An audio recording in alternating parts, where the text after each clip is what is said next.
Now everyone has to learn how to take pulses, these rhythmic throbbings of the arteries as blood is propelled through them, with the alternative expansion and recoil of the arterial walls. Now the pulse waves, of course, are generated by the heart, and a normal cardiac cycle lasts for about 0.8 seconds. And about 0.3 seconds is the time when the ventricles are contracting. So when the ventricles first start to contract, that opens the aortic and the pulmonary arterial valves, what used to be called the semilunar valves. And there's a period of rapid ejection that lasts for 0.11 of a second, where the ventricles are contracting and lots of blood is ejected out quickly. But the ventricles will carry on ejecting blood for a total of about 0.3 seconds. Now this is what we call ventricular systole. Systole is when the cardiac muscle is contracting. In this case, the ventricular myocardium is contracting, generating ventricular systole.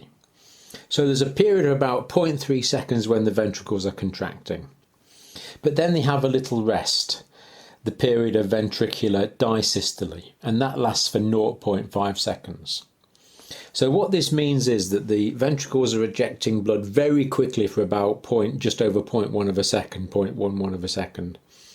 And then for a total of 0.3 seconds, they're carrying on ejecting some blood into the arterial system. But then for half a second, they're not ejecting any blood into the arterial system. Now, when the ventricle contracts, when the left ventricle contracts, that's going to increase the blood pressure in the left ventricle to about 120 millimeters of mercury. And that's going to eject the blood into the arterial system. But that's only going to go on for a total of 0.3 of a second. Then there's going to be 0.5 of a second where nothing's happening in terms of ventricular contraction. So that means the blood is ejected as a pulse into the arterial system over this 0.3 of a second. And when the ventricles contract, typically when you're at rest at the moment, they're going to eject about 70 mils of blood into the arterial system. So when your left ventricle contracts, a pulse of 70 mils is going to be ejected into the arterial system. And this is going to be propagated on through the larger arteries into the smaller arteries, and that's what generates the pulse. So a pulse is a pressure wave generated by ventricular contraction, and it's an expansion of the arterial walls as the arterial walls expand to accommodate this greater volume of blood, which is the pulse. Now sometimes you can see this pulsation effect. So maybe you've been in the bath sometime and the water's just near the top of your tummy. That is your abdominal wall. You can see it going up and down. It might even make ripples in the bath water as you observe this pulsation. But typically pulses are something that we palpate. We feel the pulses. And a healthy pulse has a fairly regular rhythm and a fairly regular amplitude. The amplitude is the amount that the artery moves as the blood pulsates through it. And the normal pulse rate is the same as a normal heart rate, and we normally consider that to be 60 to 100 beats, or in this case pulsations, per minute, indicating that the heart is in a normal sinus rhythm. And when we're talking about pulses, we're talking about the arterial pulse. Veins don't really have a pulse. Having said that, you can see the neck veins pulsate, because in the jugular veins in the neck, for example, there can be a backlog of the blood while the blood that is stored in the jugular veins is waiting to go into the atria. So you can see some pulsations in neck veins, but that's due to the blood waiting to go into the heart. It's not generated by the pulse wave of ventricular contraction. So this increased pressure wave of blood goes through the arteries and it stretches the arteries. Now the arteries have elastic walls. There's an internal elastic lamina, then there's the tunica media, which contains smooth muscle, collagen and elastic fibres, and then there's another circular layer, the external elastic lamina. So there's really three elastic areas in the larger arterial walls, the internal and external lamina, and the elastic tissues in the tunica media itself. So they will expand with the pressure wave, but then when the pressure is reduced, because these arterial walls are elastic, they will contract back down again. And this is important because it's the elastic recoil of the arteries that helps to maintain the diastolic blood pressure. And it is the diastolic blood pressure that will maintain the perfusion of the smaller arterioles during cardiac disystole or during ventricular disystole. In other words, the flow of blood is smoothed out. Now, we've said that a normal heart rate is between 60 and 100 beats per minute. Having said that, if you're young and fit especially if you're athletically fit, the heart rate can be much lower than that. So if you're athletically fit, then your heart rate could be 50 or even less than that beats per minute. But if you're older or less fit, then your heart rate may be higher. Having said that, heart rate does vary a lot between individuals. But we'll normally say that less than 60 beats per minute is a bradycardia, more than 100 beats per minute is a tachycardia.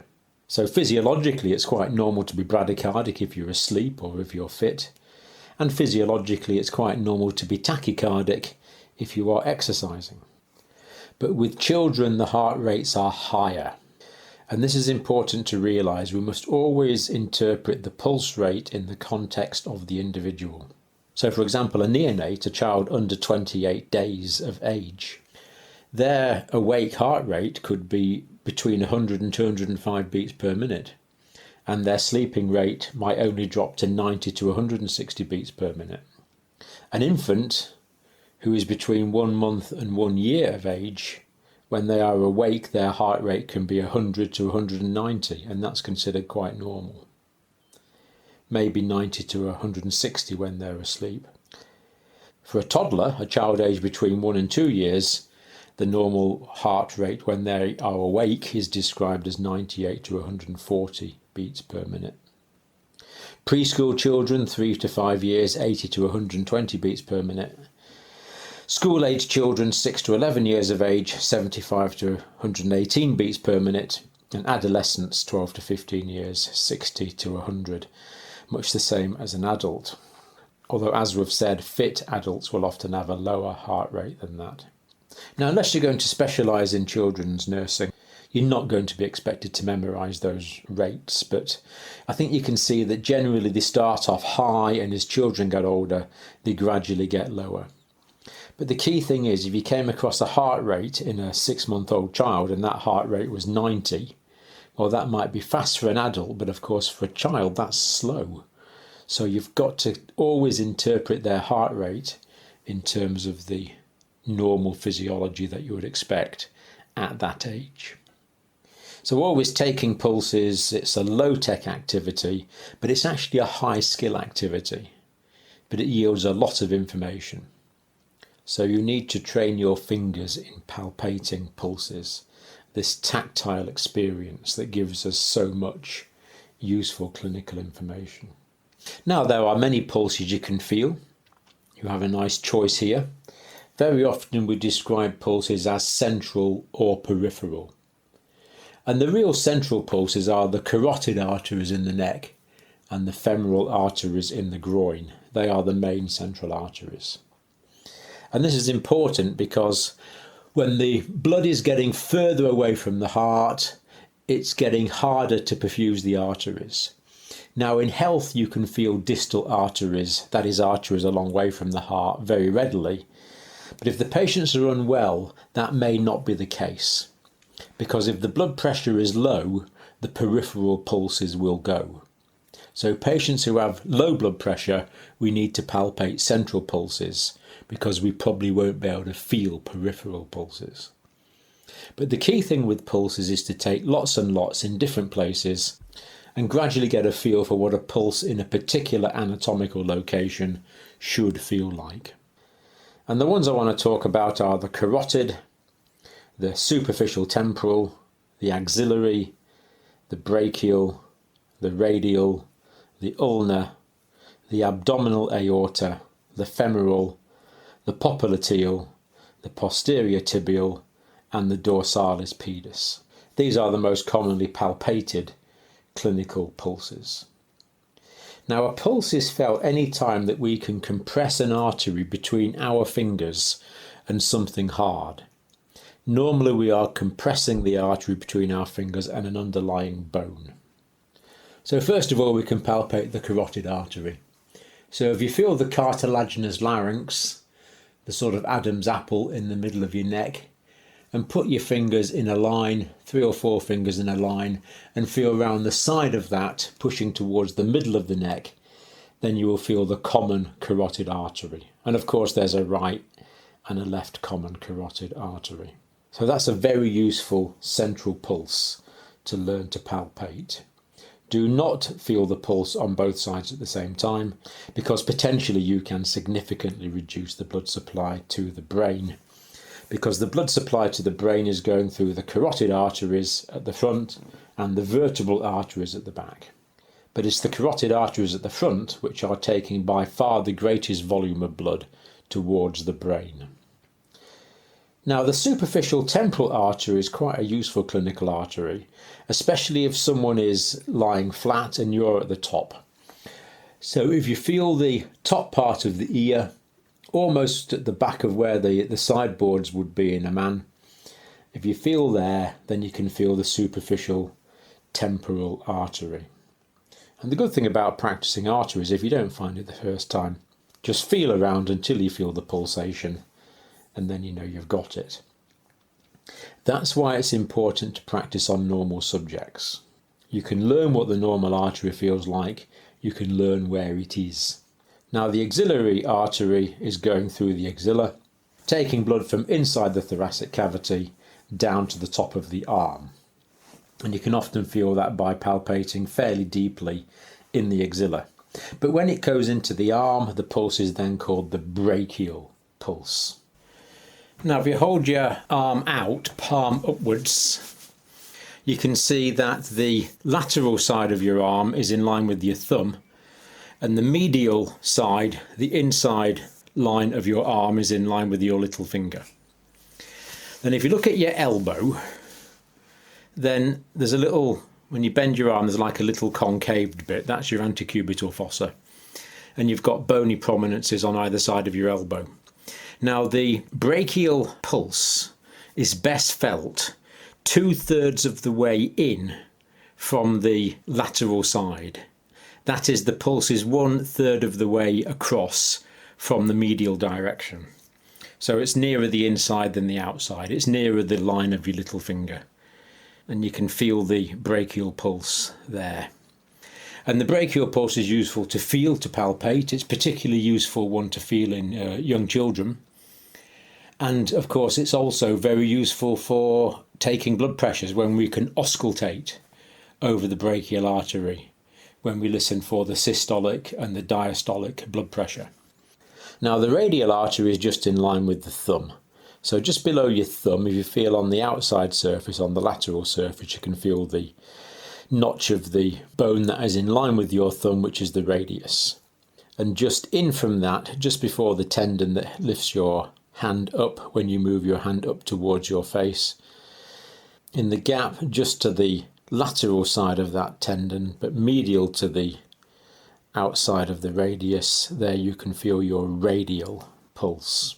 And that, of course, is a classic pulse that nurses feel typically.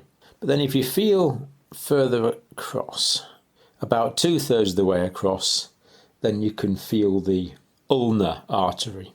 And you can usually palpate the ulnar artery. But typically the radial artery is much easier to feel than the ulnar artery. Then going down the body, in the abdomen, you can feel the abdominal aorta, the pulse generated by the abdominal aorta.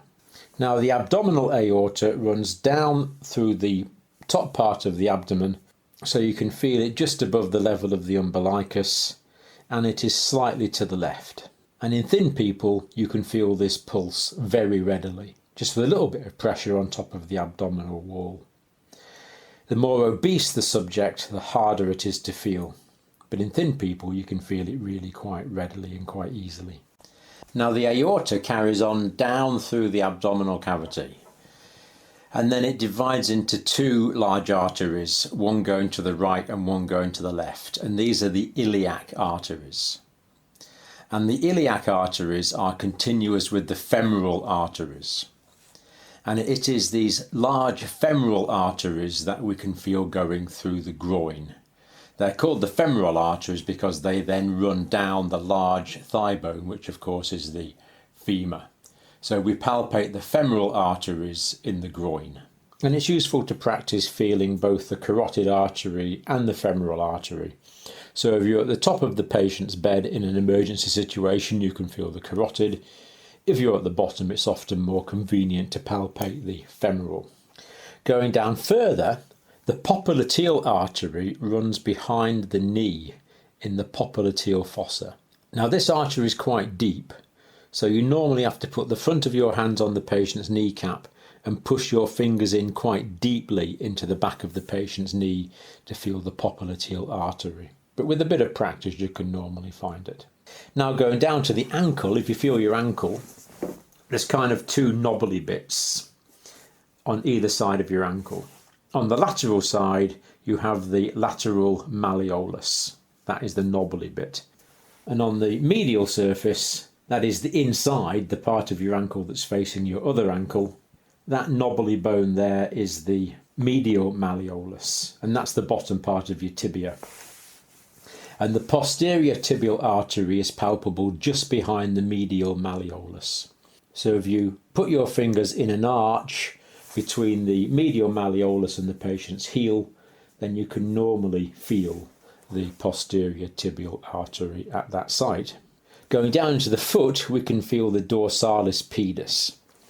Now your foot has two surfaces. The bottom part of your foot is called the plantar surface. That's the part that goes on the ground. And the top part of your foot is the dorsal surface.